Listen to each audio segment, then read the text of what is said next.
Welcome to Let's Hear Out with AJ. Hello, friends. Welcome and welcome back to another podcast again and again. And it's 2025. And I know, yes, I know na ang tagal na din nung last akong nag-upload sa episode ko here sa podcast. And I am very sorry for not being consistent to my podcast. Apologize, friends. I know some of you here is waiting for the next episode. Pero yun nga, kasi since December po, sobrang busy po, opo. And a lot of priorities. Well, priorities ko din naman po yung pagpo-podcast. I mean, one of my priorities. It's just that di lang kinaya ng time. But hopefully this year na maging consistent tayo sa pag-upload. That would be my New Year's resolution. Anyway, lahat ata dito nakapag-prititit or nakapag-party nung sinulog last Sunday. And I believe lahat naman ata nag-enjoy.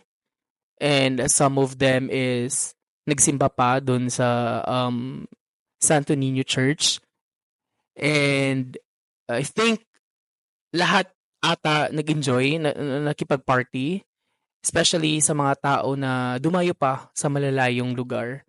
And that was nice to see na lahat is nag-enjoy. Yes. And of course, for this episode, we will not talk about sinulog. Kasi kung tinatanong nyo if nagsinulog ba ako nung Sunday, nakipag-party ba ako nung Sunday, hindi po.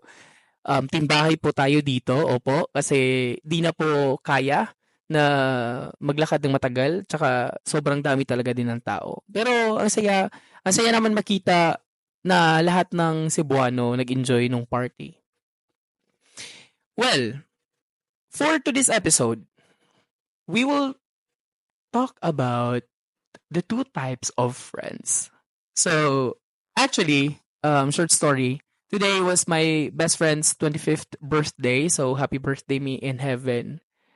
So, yun nga, nagkita-kita kami kanina ng mga friends ko hanggang sa napag-usapan namin tungkol sa mga relationships ng friends namin and more. Kaya ako nakaisip ng ganitong topic. So, it's like a snap, sobrang mabilisang lang na topic na to. And I believe lahat naman ata siguro tayo dito may mga friends or may mga group of friends, 'di ba? Kasi ako, I just wanna share na ang dami kong friends. Di ko na alam kung paano ko hatiin yung katawan ko sa dami ng friends ko. Lalo na pag sabay-sabay silang mag-invite ng gala. Yun, sobrang hirap kung saan ba ako pupunta? Pupunta ba ako dun sa friends ko na yun o dito? Sino ba yung uunahin ko? Minsan, may pag marami kang friends. Ang hirap din. Di mo alam kung paano. Well, may mga friends ba kayo? I just wanna ask, may mga friends ba kayo na oversharer or mystery friends? Mga ganong type ng friends. Kasi yan yung dalawang type ng friends sa pag-uusapan natin ngayon sa episode na to.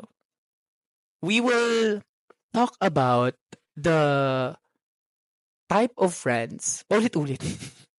Di ko alam. Ulit-ulit lang. Di ko pa nga nasabi na welcome back to Let's Hear Out with AJ. Welcome back!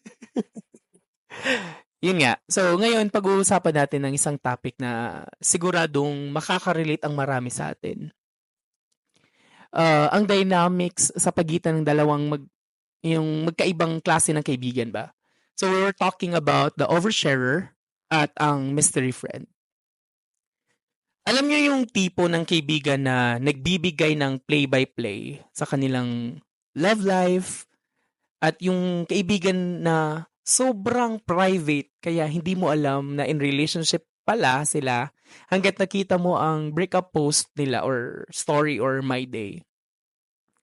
So, sino dito ang may mga ganyang klase ng kaibigan? So, don't get me wrong guys ha. I just wanted to share my thoughts about these types of friends kasi may kaibigan ako na ganito.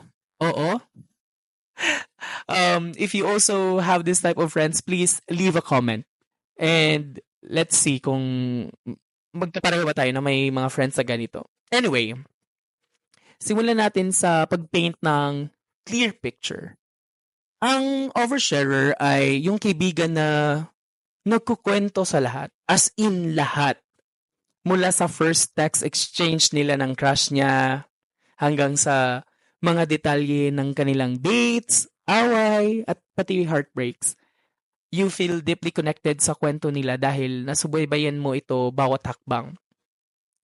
Kapag masaya sila, masaya ka rin para sa kanila. Kapag heartbroken sila, alam mo kung paano sila dadamayan dahil invested ka sa journey nila.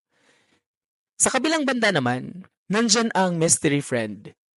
Ito ang kaibigan na super tahimik pagdating sa personal life. Nag-scroll ka sa feed mo isang araw at surprise! Doon walang malalaman na in relationship pala sila. Dahil nag-post sila ng cryptic emotional quote pagkatapos ng breakup. May iwan kang nagtataka, wait, kailan pa sila nagka-boyfriend or girlfriend? Ganun yung mga tanungan mo sa sarili mo, di ba? At dahil wala kang context, mahirap malaman kung paano sila damayan. Sounds familiar? Ang mga dynamics na ito ay nagbibigay sa atin ng interesting realizations at learnings. So pag-usapan natin ito more deeper. Narito ang mga napagtanto ko tungkol sa dalawang klase ng kaibigan na ito. Kasi ito nga yung pag-usapan namin kanina. May mga ganito kaming friends. So una, ang oversharer. Ito ay nagpapaalala sa atin kung gaano kahalaga ang pagiging vulnerable sa relationships. Kapag nagbahagi ang isang tao ng kwento nila para nilang sinasabi, I trust you. Di ba? Quote, I trust you. At ang trust, ang pundasyon ng anumang meaningful na connection. Pero minsan, maaari rin itong maging emotionally overwhelming. Maaari kang ma-feel drained dahil sa kanilang constant need for advice or validation. Samantala, ang mystery friend naman ay nagtuturo sa atin ng value ng respecting boundaries. Hindi lahat comfortable na mag-share ng personal life nila. At okay lang yun.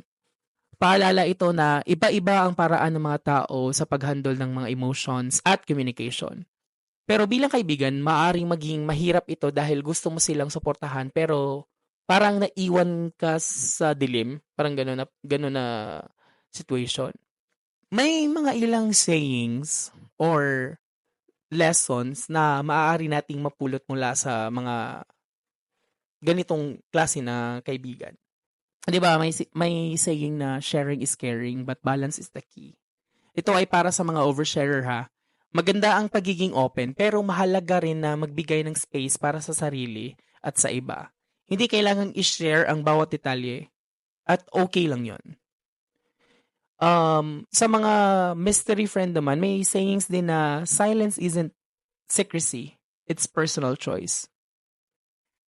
Ang kanilang katahimikan ay hindi ibig sabihin ng kawalan ng tiwala. Ito ay tungkol sa paraan nila ng pagproseso ng emotions. Bilang kaibigan, kailangan nating respetuhin iyon at hayaan silang mag-open up sa tamang panahon. May saying din naman na empathy doesn't need details. Both oversharer and mystery friend mo na ang pinakamahalaga ay ang pagiging present. Minsan sapat na ang simpleng I'm here for you, I'm always here for you, and I am always ready to listen for you. Yung mga ganyan na para maramdaman nilang may kakampi sila. And of course, if you have this type of friends, may mga practical tips para manavigate ang mga ganitong friendships. Isa doon is, para sa oversharer friend mo, mag-set ng boundaries ng maayos kung feeling overwhelmed ka. Halimbawa, I'm here for you, pero medyo na-overwhelm ako ngayon. Pwede bang pag-usapan natin ito mamaya? Pwede mo namang sabihin na ganun. She's your friend or he's your friend. Maiintindihan nila yun. Para naman sa mystery friend mo, sabihin mo like mag-offer ka ng support ng hindi nangungulit. Something like, hey, I'm here for you if you ever want to talk. I parang sinasabi mo sa kanila na kahit hindi sila yung klaseng tao na nagshi-share, pero sinasabi mo palagi sa kanila na you're ready to listen. If they need someone to talk to, andyan ka lang palagi, 'di ba? Parang gano'n. So, para sa sarili mo naman, tandaan na okay lang na hindi mo alam lahat ng sagot. Ang friendships ay tungkol sa pagiging nandyan para sa isa't isa, hindi sa pagso-solve ng lahat ng problema, 'di ba? So, sa huli, ang dalawang klase ng kaibigang ito ay may unique challenges at joys na dala sa ating buhay. Ang susi ay lapitan ang mga dynamics na ito ng may empathy, understanding, at willingness na mag-adapt. Ang friendships ay tulad ng anumang relasyon, ay two-way street. As long as kaya mong i-adapt yung ganitong klase ng kaibigan, mas mabilis, mas maganda, 'di ba? Because you able to understand them both ways. If may kaibigan kang ganito, oversharer, at may kaibigan kang mystery friend naman. Well, ano lang, mabilisang thoughts lang. Yun. Naalala ko lang kasi. So, again, thank you for tuning in to Let's Hear Out with AJ, and gusto kong marinig ang thoughts nyo sa topic na ito. May oversharer or mystery friend ba kayo sa buhay nyo? Paano nyo hinahandle ang mga dynamics na ito? So, just share your stories nyo here sa comment. And huwag kalimutan mag-subscribe at mag-iwan ng review hanggang sa susunod. Ingat at let's stay connected. Thank you so much. Bye.